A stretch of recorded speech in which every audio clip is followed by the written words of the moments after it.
आलसी गधे की कहानी। एक गांव में नमक का व्यापारी रहता था। उसके पास एक गधा था। व्यापारी रोज अपने गोदाम से दुकान तक नमक ले जाने के लिए गधे का इस्तेमाल किया करता था। वह नमक को बोरी में भरकर गधे की पीठ पर लाद देता और उसके साथ साथ चलता हुआ दुकान तक आता था। व्यापारी का गधा आलसी प्रवृत्ति का था। काम से बचने के लिए वह नित नए उपाय सोचता रहता था। गोदाम से दुकान तक के रास्ते में एक नदी पड़ती थी, जिस पर एक छोटा पुल बना हुआ है। एक दिन नदी पर बने पुल पर चलते समय अचानक गधे का पैर फिसला और वह नदी में जा गिरा। नदी के पानी से नमक की बोरी भीग गई।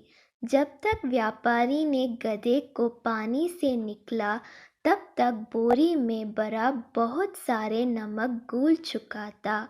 गधा जब चलने लगा तो उसे बोरी का भार बहुत कम महसूस हुआ और वह खुश हो गया। उसने सोचा कि अपने ऊपर लदा बोझ हल्का करने का ये बहुत बढ़िया तरीका है। अगले दिन वह जानबूझकर नदी में गिर पड़ा। नमक पानी में घुल जाने से बोरी का वजन फिर कम हो गया।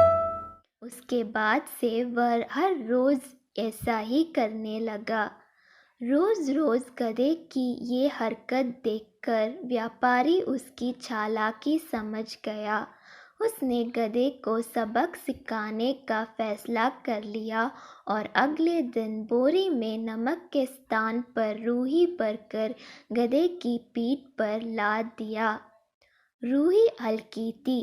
इसके बाद भी आलसी गधे ने सोचा कि क्यों ना रोज की तरह नदी के पानी में गिरकर इस वजन को हार कम कर लिया जाए। इसलिए वह जानबूझकर नदी में गिर पड़ा। लेकिन इस बार बोरी में नमक नहीं बल्कि रूही थी। पानी में भीगकर रूही का वजन कई गुना बढ़ गया।